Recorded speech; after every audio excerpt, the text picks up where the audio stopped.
So yeah, I just want to welcome everybody to coming along today. Today's session, although it's sort of billed as Cauda Equina, I think what we wanted to try and do was just with the change of the seasons, and I'm looking out my window now. It actually looks lovely and sunny, and been out this morning as well. So not where you are, Martin. You need to come a bit further south. It's sunny. It's like the Arctic though here. Well, yeah. Thing is, it always looks really sunny in the Arctic, but I appreciate that it's probably a little bit cooler. But so yeah, today's session really, although it's sort of marketed as Cauda Equina, everybody's welcome. And what we wanted to talk about was just with the change of the seasons and the change in the weather, just how that can affect people, in sort of various different ways. But when we put it out there, just what people wanted to talk about, it's sort of things like how the weather can affect things like pain and spasticity and movement, and hopefully it's an opportunity just to share some information that I've got, but also to hear what might help you. One really obvious one, because I have done a little bit of research, it's not sort of completely off the cuff, but one of the tips that I saw was staying in, and which is a bit of a cop out, but it's an obvious one. But I guess more specifically, it wasn't just staying in, it was having indoor breaks. So if you're doing stuff outside, to come indoors periodically, to allow your body just to warm up again, because as your body gets colder, it does have physiological effects, particularly when it comes to your circulation and to things like pain. So I recognize a few of you, Martin, Michael, Alison, and welcome to Catherine and Fran. I don't know if Catherine and Fran, whether you've been to these cafes before? No, I've never been before. Okay. So yeah, it's always good to have someone that it's their first time, but they're very informal. Hopefully you've got a cup of tea. I deliberately haven't, because I'm out with Alison early and I've had 2 big cups of coffee and I've had a drink on the way back as well. So I think I'm okay. I'm well hydrated at the moment. But on the subject of cups of tea, cups of coffee, we know that having a warm drink can make you feel warmer, but there are effects that caffeine can sort of deliver to the body, which can have like a negative effect when it comes to sort of managing pain in particular, and because caffeine can sort of constrict the blood vessels. And if the blood vessels constrict, particularly to like your peripheries, like your hands and your feet, if you're constricting the blood vessels, so you're restricting the circulation to those areas, then that can aggravate nerve pain. So I did not know that. Neither did I until about 10 minutes ago, Martin. Oh. So this is something that I've learned in the last sort of 15 minutes. That's all I drink is tea. Yeah, I drink about 2 liters a day at least. But I think it, because caffeine can affect all sorts of things, and it's not just the blood supply, but we know that caffeine can irritate the bladder, it can irritate the bowels. So I'm not suggesting don't drink tea, don't drink coffee, but to be honest, I've not tried decaf. And actually, I like decaf. I just don't buy it because it's too expensive. Yeah, I'm a tight ass. Well, I know Alison's been on the decaf. I don't know whether that was on no, I purpose. drink decaf. I always drink decaf because of the bladder issues, and it does work. It does. It's made a big difference. Yeah, I wasn't sure whether you were sort of drinking it inadvertently because Nigel bought the first round of coffees this morning, and it's what he ordered. But no, so certainly caffeine can affect bladder, bowels, but it can affect the circulation, and we know that if the circulation's compromised, then that can cause issues with the way that the brain reacts to pain. And I think that's probably the most sort of crucial thing, because, you know, without sort of getting too technical, you know, there are different types of pain. Yeah, I think a lot of people, not necessarily, you know, within the spinal cord injury, Cauda Equina world, you know, outside of that, you know, most people relate to pain as like a physical pain, whether it's muscular or skeletal. But within the world of spinal cord injury, Cauda Equina, you throw in neuropathic pain as well, and that is arguably, you know, the hardest type of pain to manage. It's not as simple as just taking, you know, a couple of paracetamol if you've got a headache or you've had a knock, and, you know, within sort of 10-20 minutes pain disappears. Neuropathic pain is, you know, a completely different beast, if you like. And, you know, I'm sure many of you here, you know, experience neuropathic pain, you know, to some degree. And, you know, the medications to treat it, you know, they are quite specific as well. You know, it isn't the paracetamols or the ibuprofens. You know, the medications, often they have, you know, a list of side effects as long as your arm. So, you know, when you look at the side effects, you think, well, is it really worth trying them? And I must admit, when I first joined the spinal unit in Salisbury, 'cause just to give a little bit of my background, I was a clinical nurse specialist at Salisbury Spinal Centre for 25 years. And when I first joined, you know, I was very, very young. I was about 7 when I joined, because you're probably thinking, well, you know, if that was 25 years ago, you couldn't possibly be that old.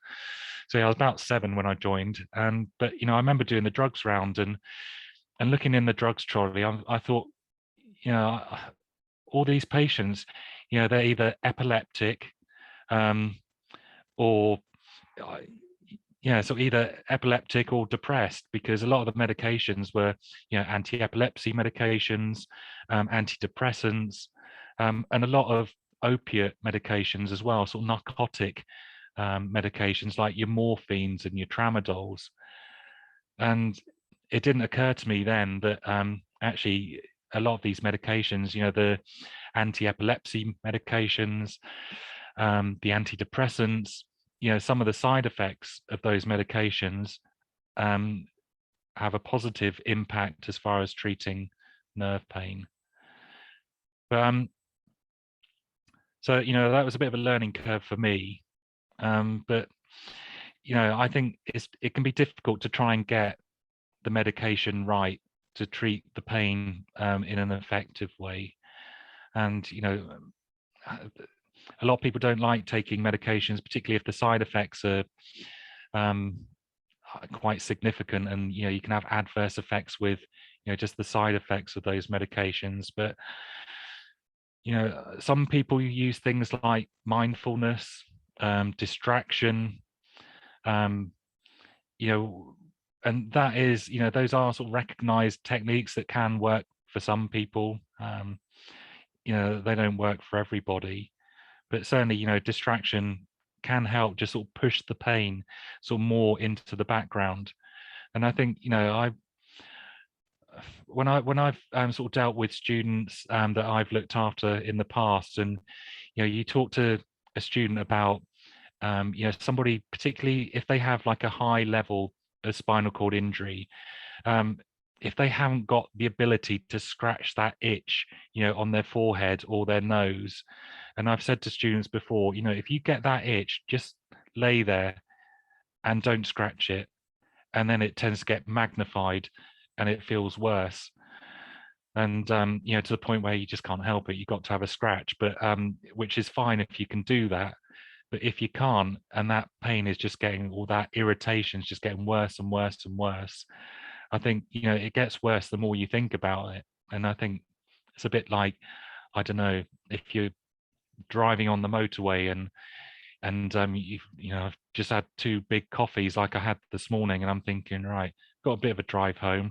You know, I better go to the toilet before I leave, because if I don't, I'll probably need to go, and then I don't go, and then I'm thinking about it, and then the more you think about it, the more you want to go. You know, that can be the same with pain as well, that the more you think about it, the worse that pain can appear. So, you know, distraction can work. I'm no authority on that because, you know, I can't say that I've experienced it, but I don't know, you know, if there are techniques that you've used or that, you know, you find useful that help with the pains that you might feel. Do feel free to, I think share your music experience. always helps, Damian. Sorry? I think music helps with pain. If you put on some sort of music that anyone enjoys listening to yourself, it can distract the mind from pain. Yeah, it can have the adverse effect as well, though. I think, hopefully I'm not going to offend anybody, but I think if I listen to country and western, that would make my pain worse. But, Anything to keep the mind active, really. I just spend hours and hours just on the computer playing solitaire or something just to keep your mind off the pain as best you can. If your brain's active, it tends to numb mind a little bit. Yeah.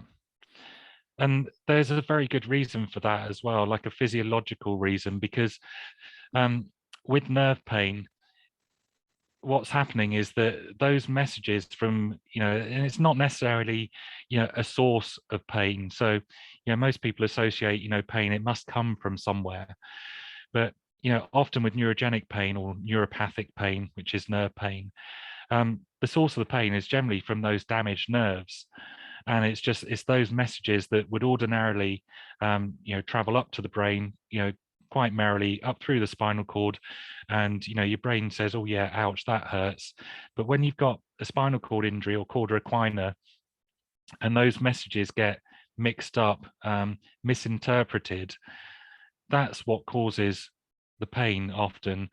But also as well, it's those synapses which are, when you sort of transmit from one nerve to the other, instead of making that smooth connection, they're sort of fizzing away in between, and that sort of distortion of the signal, which can then sort of get misinterpreted by the brain, can give you the perception that you've got pain that perhaps isn't there. And I guess one sort of example of that is somebody that loses a limb, that gets that phantom limb pain. You often hear of people like, I've dealt with a few patients at Headley Court when it was open, which is one of the military hospitals in Surrey. And, I've seen triple amputees, and, lots of them have shared their experiences where they say, I've lost that limb, but I still get this itch at the end of my foot, but my foot's not there. It's the brain's interpretation of those sort of damaged nerve endings. But so I think to a certain degree, distraction can help because it is the brain's interpretation of a pain that isn't necessarily there, although it could still be there because of those damaged nerve endings. But I guess, part of the theme today is like, well, what can you do about it? Because a lot of people feel sort of more comfortable, particularly when it's warmer. The warmer it is, nice sunny day. But I think generally when the sun's shining and it feels warm, people often feel better. That there's something sort of quite uplifting about, being outside on a nice, warm, sunny day. Probably less inspiring when it's cold, dark, miserable to go out. But warmth can help because it helps with the circulation. If you've got warm muscles as well, those muscles are more likely to move more freely. It doesn't matter what your level of injury, the muscles that you can move are more likely to move more freely. The colder they are, they tend to stiffen up. And if they stiffen up, that can increase the spasm as well. So keeping warm can certainly help. And I know that, certainly from, the Cauda Equina group, sort of looking at some of the shared experiences there, I think there's lots of people with Cauda Equina that, that use things like electric blankets, just, the heat from electric blanket just to warm up the areas can, help reduce the pain. But there is a bit of a caveat to that because electric blankets, it's not something I would sort of readily recommend, or I would certainly suggest if you're going to use it, just be very, very cautious, particularly if you've got areas of sensation that you can't feel. And electric blankets, that they're not going to roast you to death, but if you haven't got sensation in certain areas, you just want to make sure that the electric blanket is well maintained, that you're not going to cause any burns as a result from it. But yeah, certainly from what I've seen on some of the forums, that things like that can make a big difference.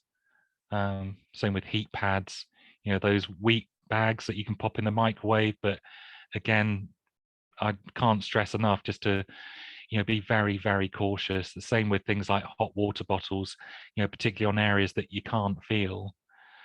But they can have their benefits.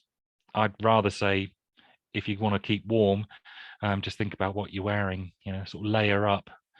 You don't want to go out necessarily looking like the Michelin Man, but there's lots of thin layers, particularly on the periphery, like your hands and your feet. They tend to be the things that will get coldest more quickly. And I say, and your head, we do lose a lot of heat through your head, but we can feel our heads. It doesn't matter what your level of spinal cord injury is. You're going to be able to feel that. But certainly the bits that you can't feel, if you can keep them warm, then you're going to have less problems, I would suggest, with regards to pain. So has anybody got any sort of tips as far as how they manage their pain? Blanket. Yeah, say I've got but my feet get cold now, and you've even got fleece lined boots and stuff. I'm sure it's the circulation, but I've got a leg fleece I put on top of my trousers that my mum's made. It's basically it sits across my lap, and then it folds around my legs, and then just velcros up around the leg area. Yeah. And that things like that, they're just simple, practical things that anybody can adopt. I've got my cat is part Maine Coon. So if you know what a Maine Coon cat is, they're big old cats. And I'm sort of looking behind me. I've got the dog behind me, who is only marginally bigger than the cat. But I always thought, just when we got the cat would just sit on my lap, be nice and warm, but it doesn't come anywhere near me, unfortunately. But the dog would be up there like a shot. But yeah, certainly keep him warm. Thin layers can help. Anybody else? Anything that you find that helps, with your pain or just your general mobility when it gets cold? I do have I got it from Lidl, but I know you're saying you're not that keen on electric blankets, but it's like a wraparound. It's a bit like a spinal belt, and it has actually got a temperature control on it, so you don't have to put it on full whack. And so you put that on, and it's just like a mini electric blanket. Yeah. The only thing is, you're limited to the length of the cord, so you've got to be careful if you go out the door. You remember you're attached to the plug. But yeah, I mean, there's no doubt about it. Warmth helps, and it helps me stop taking medication, I think.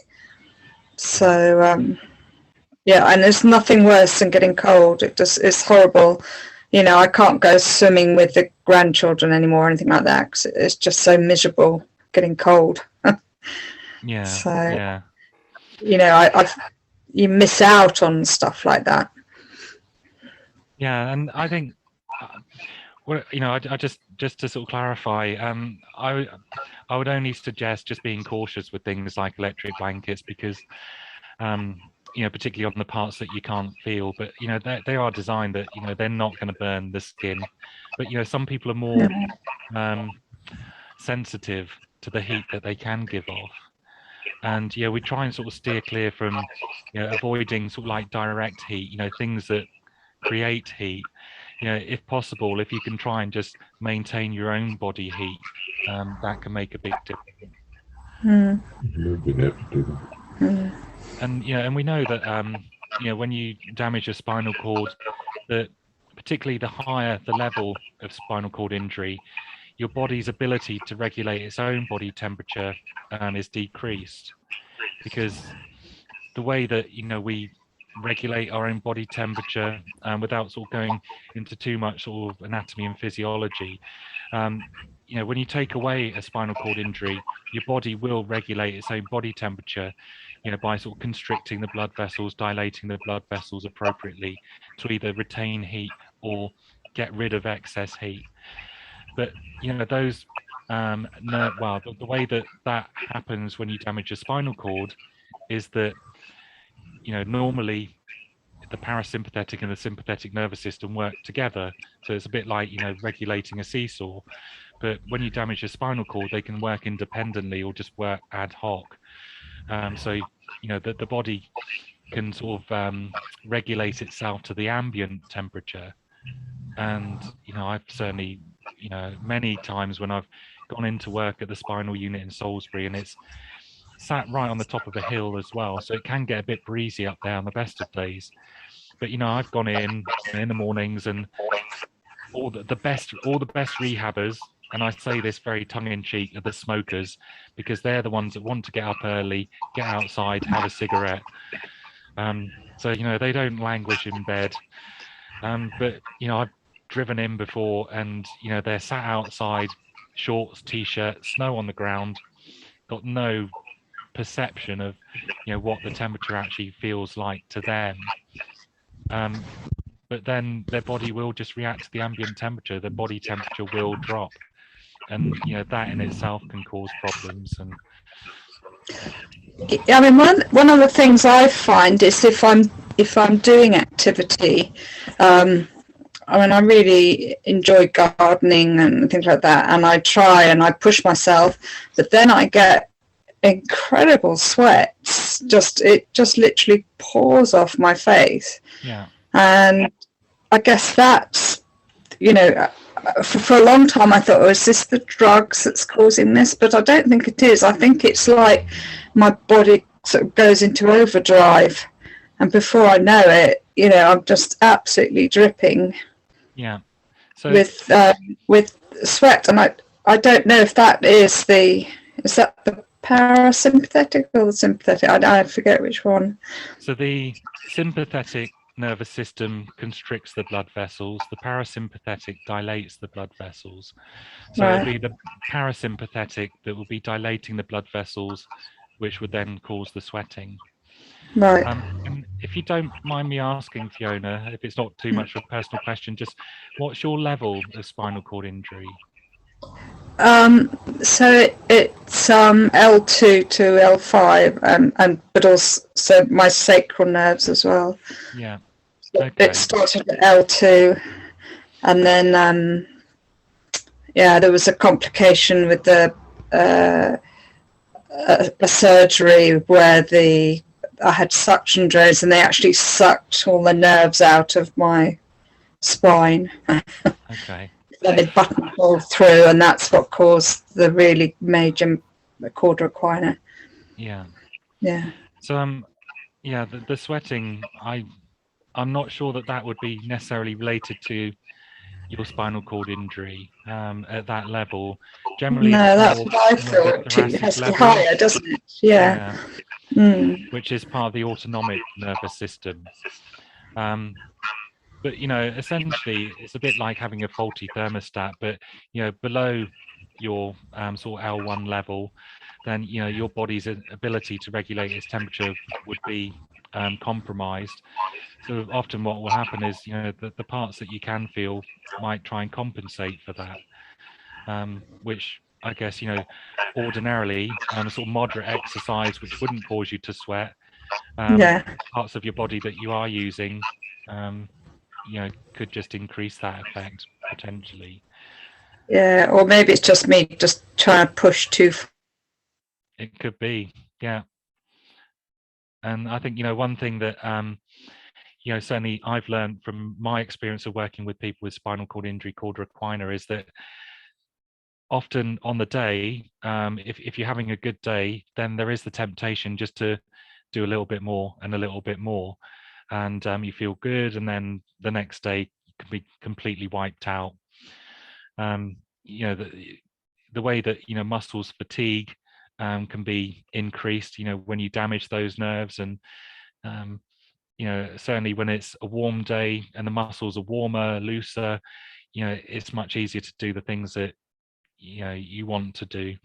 Whereas the cold weather, you know, if the muscles are colder, stiffer, you know, more muscle spasm, you know, the things that are easier in the sunshine can be more difficult in the cold. And I think you could probably say that irrespective of spinal cord injury.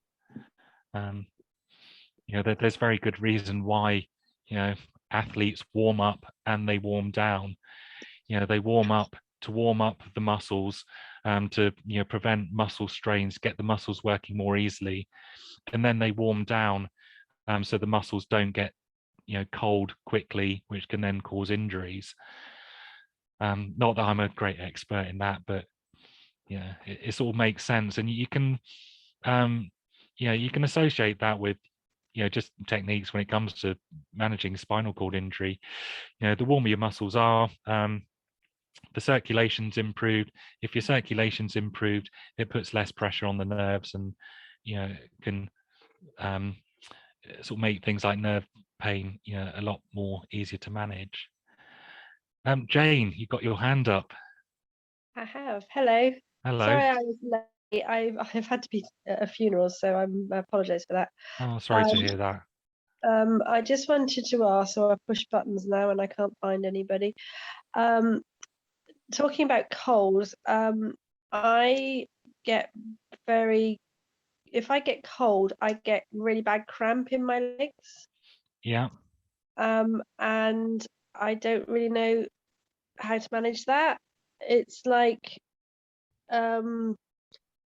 it can be at night. It's normally at night or sitting in the chair or something like that. Every muscle in both my legs and my groins goes into spasm. Okay. And it's excruciatingly painful. Does anybody else have that? Hello?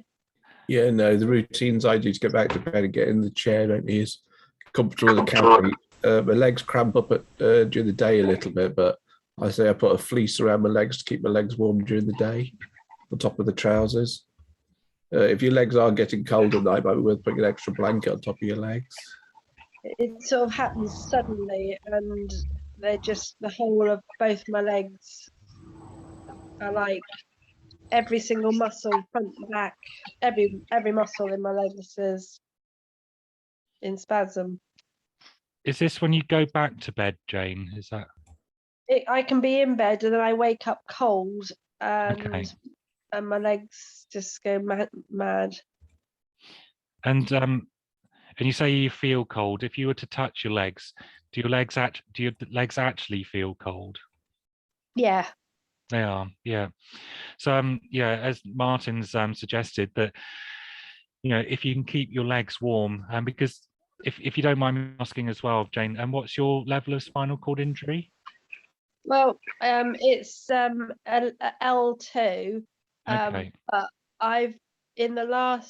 since September, I only had my surgery. I had my Cauda Equina in October, had surgery in February, and in September I had a massive improvement.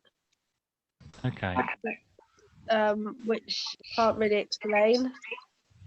Other than it's my legs are much more usable and I've got much less symptoms. Yeah. But I'm still getting the spasms when I'm tired and when I'm cold. Yeah. I have completely lost you all. I don't know how to get you back. It looks like you possibly. I got it. There you are. You're back. So there's probably a couple of things there. Do you say you had your surgery in February? I had surgery in February, and then my bladder and function wasn't there until September, and my legs were my right leg particularly was really bad until September, and it's almost like overnight something happened, and then my bladder functioned almost back to normal, and my legs have improved. Yeah. But I still get this muscle spasms, really big muscle spasms. Yeah. So what can happen is, when you damage those nerves, if there's the potential for recovery, when we look after people at the spinal centres, there are sort of key points in time that we would, sort of reassess somebody, because we know that, excuse me, if there is the potential for improvement, that we would record it at certain points, and we'd normally record it on admission to see what the starting point is, possibly on discharge, 6 months later, a year later, 2 years later. But those first 6 months are quite crucial as far as any potential recovery. But the first 2 years are quite key as well. The first 6 months, often if there's the potential for recovery, it's more noticeable. From that 6 months to 2 year period, it tends to level off a little bit. Then after 2 years, it doesn't mean that recovery suddenly stops.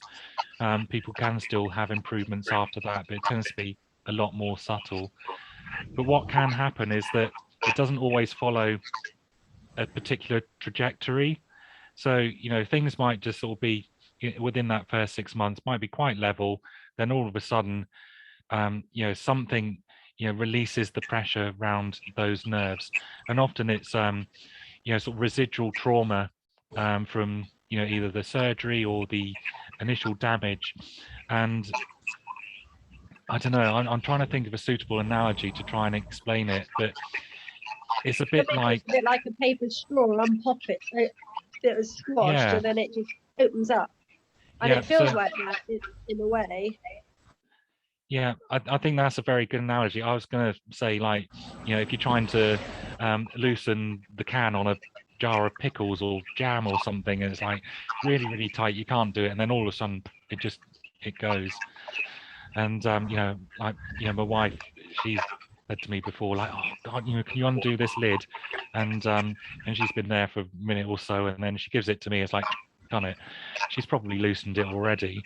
But yeah, suddenly, something can just go, and those nerve connections, whatever was stopping them before, all of a sudden it's like a bit of fine tuning on your TV or your radio, that you just get that signal back, and then those signals are traveling backwards and forwards. But with regards to the muscle spasm, that spasm is often an indicator that your body's not quite happy with something. In your case, it might just simply be that your legs just feel cold, or your circulation. Sometimes just to increase your circulation, just popping your feet up on pillows. Yeah, I was going to say, do you put your calves up on a pillow or anything like that? Not normally. You can get some specific ones. They're a little bit tall for me, but you can get specific ones that you put your calves on, and it raises your legs, your calves off the bed a bit, and it meant to decrease the blood supply to your feet and stuff.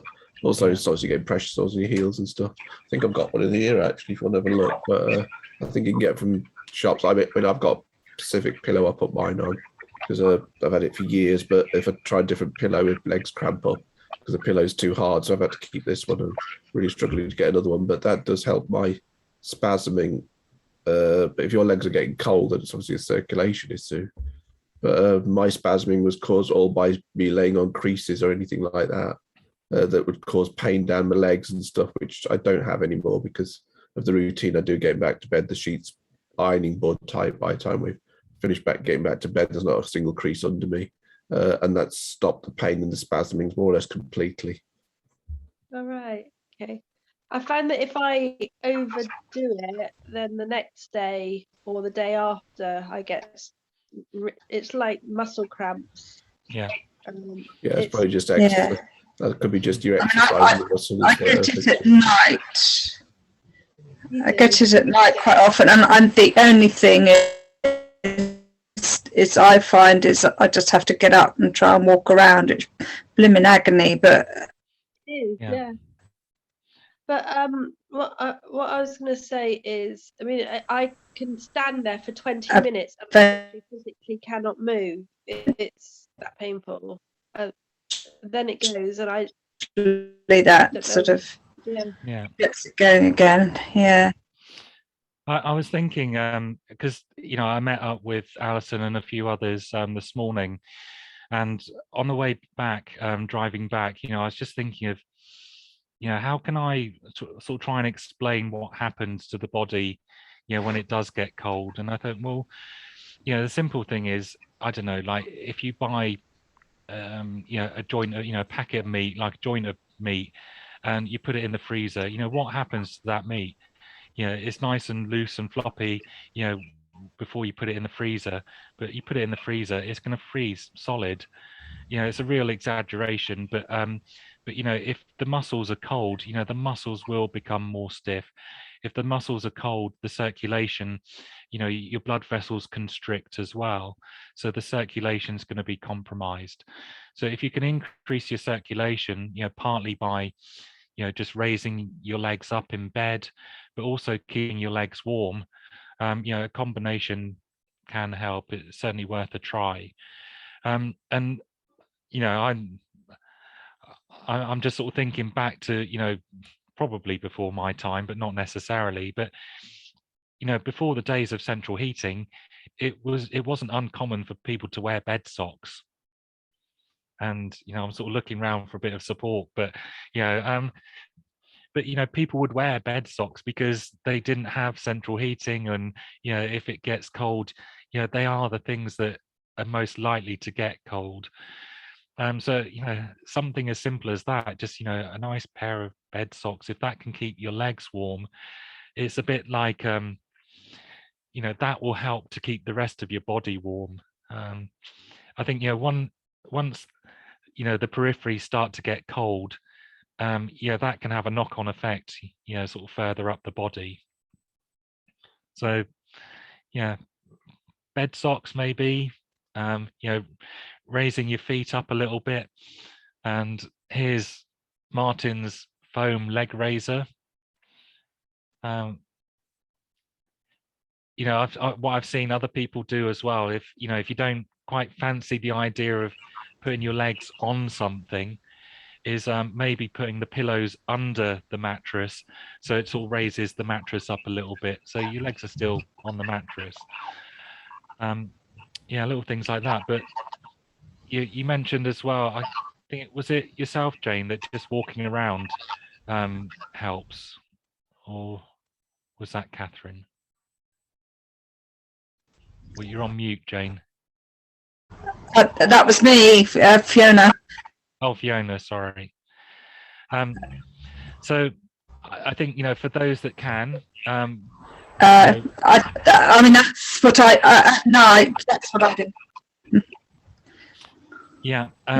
And that is one of the things that I've got on my little list here. I'm sort of looking through my list, but certainly exercise as well. And we know that one of the benefits of exercise is that it increases the circulation, which in turn exercise takes energy, and the energy creates energy, and that energy creates warmth as well.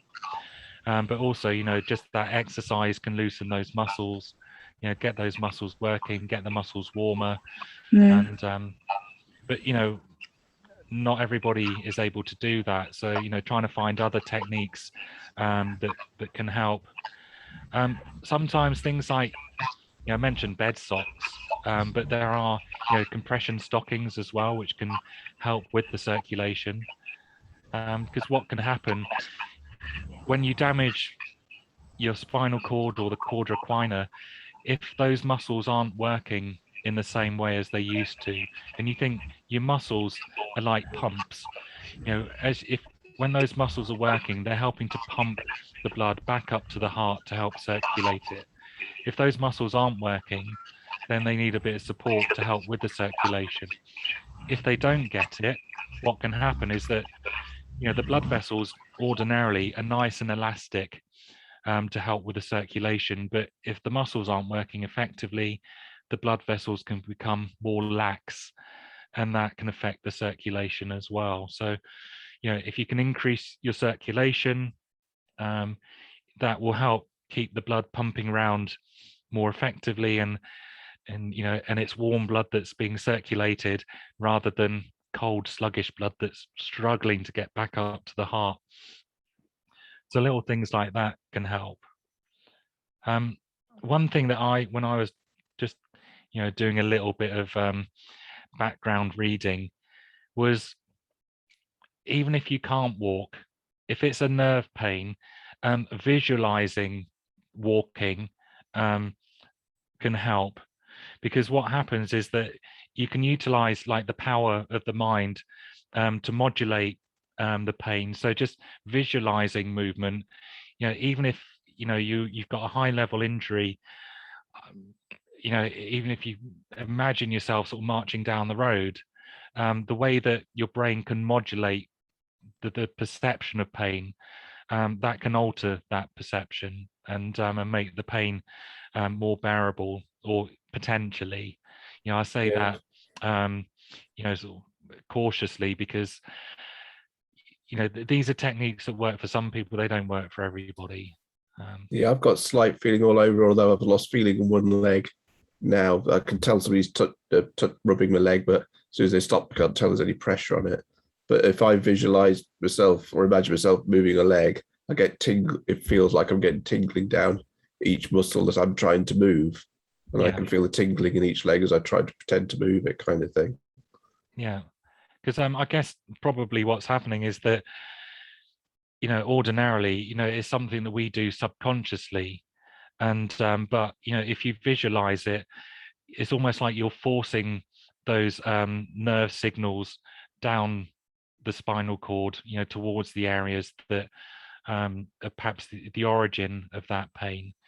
So it's almost like trying to gain control back over those mixed signals that your body's sending off, that your brain's misinterpreting as pain. Just one interesting little fact that I picked up as well is that when the outside temperature drops, and I'm no weatherman, but the barometric pressure changes when the temperature drops, and that barometric pressure can intensify the pressure on the nerves. So basically, that can then send pain signals to the brain, just because the barometric pressure has dropped because the temperature's dropped, and that fires off these signals to the brain. So I guess it sort of makes sense that if it's going to be cold, then you try and sort of react to the environment. And I mentioned about those sort of avid patients that the keen rehabbers up early in the morning outside having their cigarettes in their shorts and t-shirts. Their pain could possibly be better managed if they dress appropriately. So they might not feel the cold, but even if you can't feel the cold, dressing for the weather can help. So, and it's the same in the summer as well. I know one of my old patients, it doesn't matter what time of year it is, it could be middle of winter, middle of summer, 30 degrees outside, he'll always turn up with a coat and a hat on because he always feels cold. But then he's got the issue that if he's got a coat and a hat on and it's 30 degrees, his body temperature is going to be going up and up and up, because he's not allowing his body to cool down, and then that has other problems. But it's difficult because he feels cold, although that's his faulty thermostat. But if you said to him, look, just take that coat off, take that hat off, he's probably going to feel even more cold. When I first had my injury, I had like 3 jumpers of the spinal injuries. One of them was a hooded top that I'd have up all day. I felt freezing all day. Although they did take us out once around the grounds for a kind of walk in the physio session. And I came back and said, I think I feel a little bit nippy. And they checked my temperature, it was 33.5. Yeah. Yeah. They quickly got me back to bed and wrapped me up. Yeah, because the higher the level your spinal cord injury, the less of an ability to be able to regulate your own body temperature. So it's strange as well, because actually the lower your temperature got, I felt warmer. I actually felt hot. I actually felt quite hot there when my temperature started to drop. And I think that is, one of the classic symptoms of hypothermia. So not to get mixed up, hypo low, hyper high, but hypothermia, when your temperature really drops. And I've heard of occasions where people that, I don't know, I'm thinking of a real extreme, if you're in the Arctic and it's sort of -40, initially you're going to feel really, really cold, but as your temperature does start dropping, those final stages, that you almost just feel this sort of sense of warm relief, which is not a good sign. It's probably a sign that your body's about to shut down. Yeah, I've heard of that from a few expeditions. Yeah, where they felt absolutely warm, and they think, "Oh, so I feel a bit warm," and they're not. The temperature's through the floor. yeah. So it's probably a sign to watch out for. I'm just having a little look, just see if there's anything on my little list that I've sort of scribbled down. I can talk to you about the different types of pain, but I don't know if that's going to be useful to people, because we've sort of talked a lot about sort of nerve pain today, and I think because it's probably a type of pain that a lot of people with spinal cord injury, cauda equina, more susceptible to.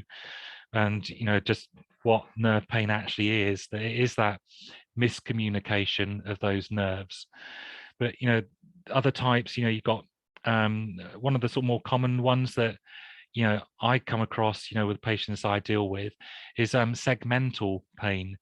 And one example of that is people often refer to like a tight band feeling around the sort of their level of where they've damaged their spinal cord. So if it's someone with a sort of high level, it could be like a tight band feeling around the chest, or like somebody with a slightly lower injury, they often refer to it as like their spinal cord corset, this really tight crushing sensation.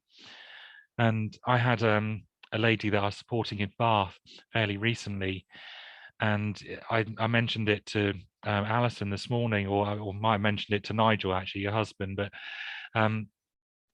this lady I went to see in Bath Hospital, and it was sort of documented that she had cauda equina, so a low level injury. She was an elderly lady, and her daughter was there, and she was saying to her daughter, can you just loosen my bra, my bra for me, because my bra's really tight. And her daughter said, but Mum, you're not wearing a bra. She just had a nightie on, but it was this tight sensation that she felt around her chest, which alerted me, because I thought, well, she hasn't got cauda equina, she's got nerve damage higher up.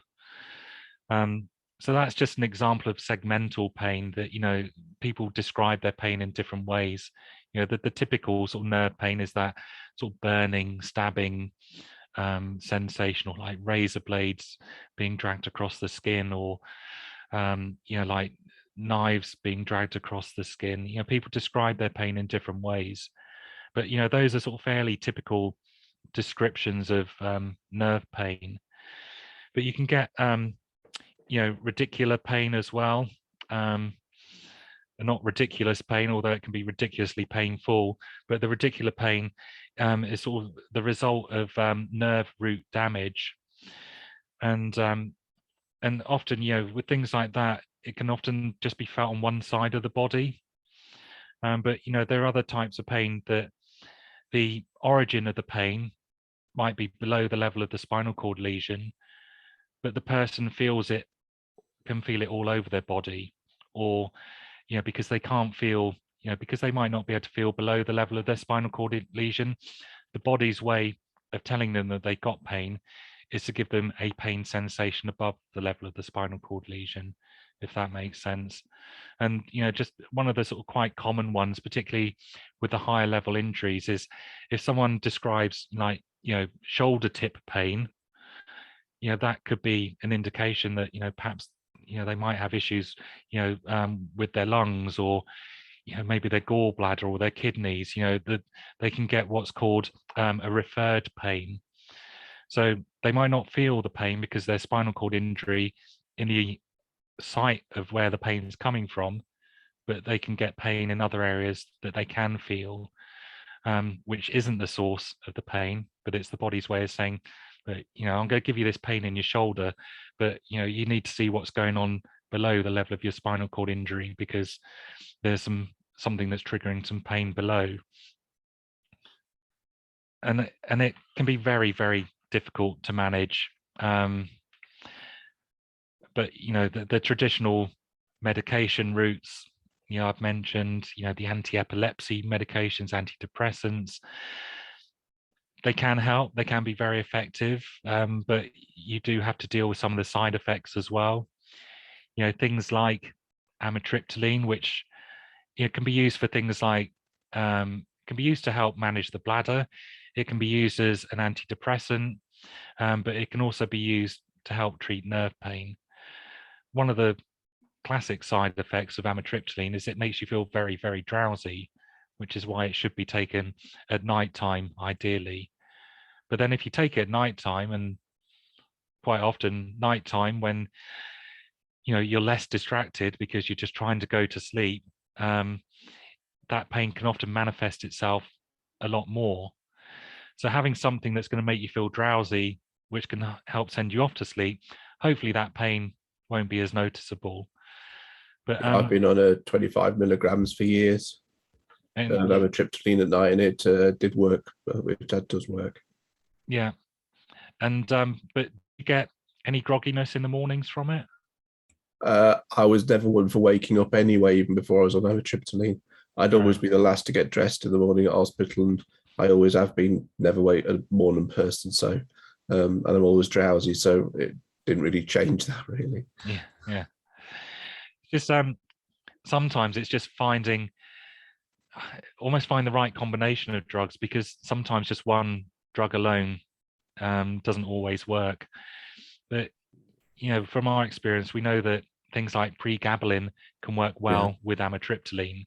Yeah, I'm on gabapentane with it, and it works really, really well for me, as well as doing the routine I do to make sure there's no creases under me and stuff. But those combination of amitriptyline and gabapentane works really, really well.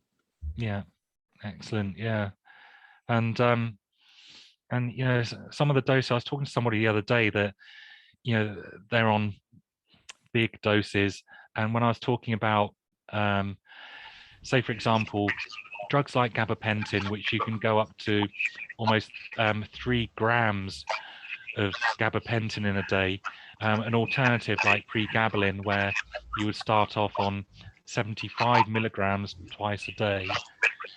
The person I was talking to said, but that's a lot less. But it might be a lower number, but the concentration of the drugs, that it doesn't equate like that.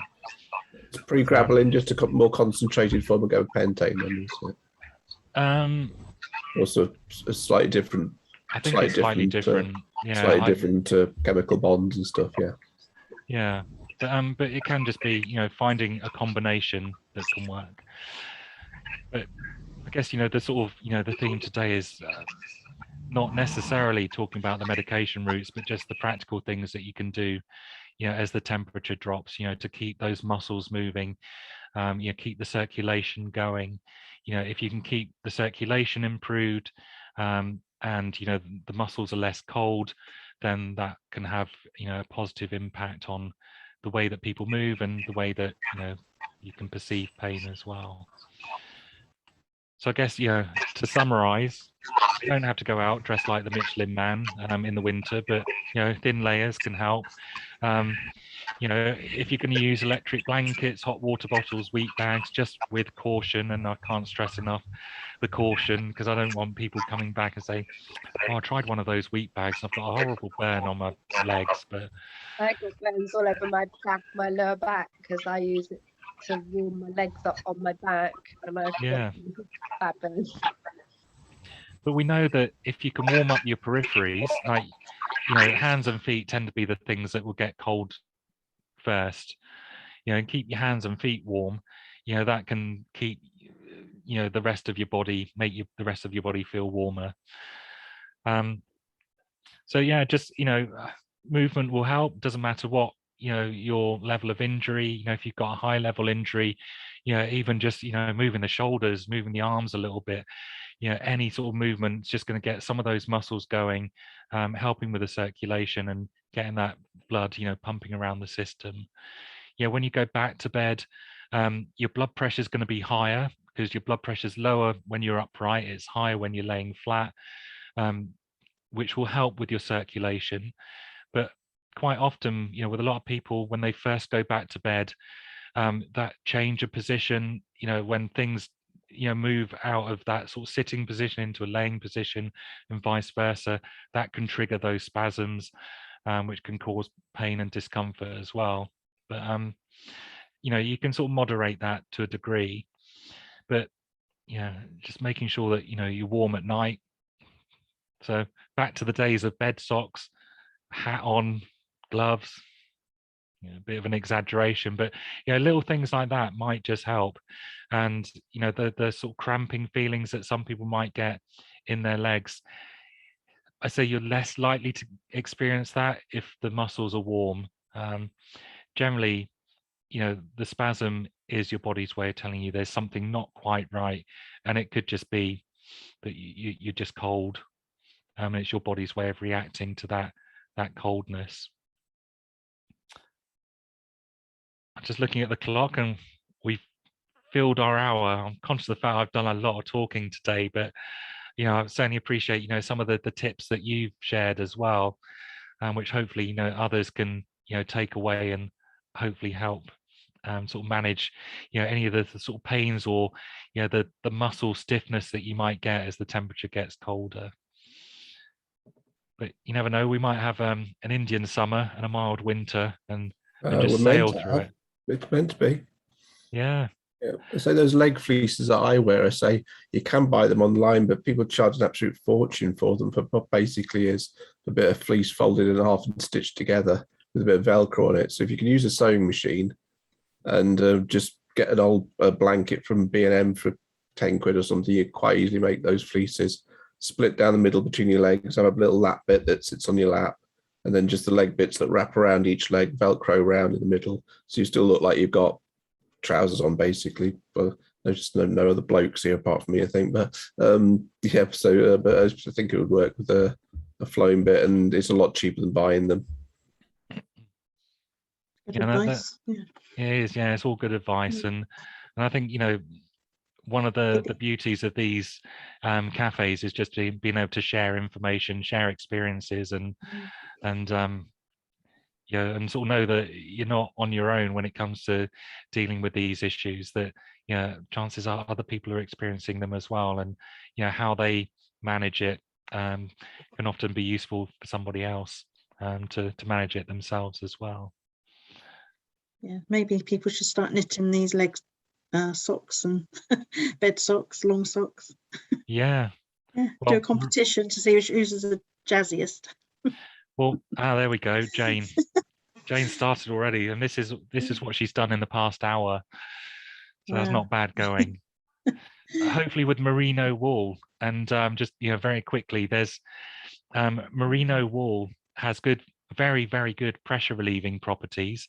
So some of the sort of what I call the old school patients, people that have been injured for a long time, before the days of these good pressure relieving mattresses, put a bit of sheepskin on the bed, but sheepskin made by with merino wool has very, very good pressure relieving properties.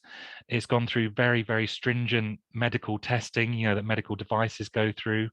It can be washed at 90 degrees, so it ticks all the boxes from an infection control point of view. It maintains its fleece as well, whereas synthetic fleeces become sort of quite matted and less springy. but they retain the warmth as well. So, you know, maybe something like, you know, a merino wool fleece in the bed to rest your legs on. It will just help, you know, trap that warm air within the fleece and reduce the risk of, you know, legs getting cold, keep your legs warmer, and offer some pressure relief as well. And you know, if you're going to find proper medical grade sheepskin, so it's medical grade sheepskin, that it should be merino wool, and it will either be like a dark green color or a navy blue color. And it's not because it's been dyed like that, it changes color in the tanning process. So you know, anything like that, you know, things like that can help. So if you're going to go down the sheepskin route, merino wool's the one. So just want to thank everybody for coming along today. It's nice to see, you know, lots of new faces as well. So hopefully, you know, you'll come back in a fortnight's time. And off the top of my head, I'm not quite sure what the next topic is, but, you know, have a look on either our Facebook page or our website, and you'll be able to see, you know, what we've got going on, you know, each fortnight. Thank you very much, Damian. Thank you. Thanks for coming along, and hopefully we'll see you back here in a fortnight's time. Yeah. Lovely. Thank you, Damian. Thanks very much. Thank you, everybody. Bye. All right. Cheerio. Bye-bye. Bye.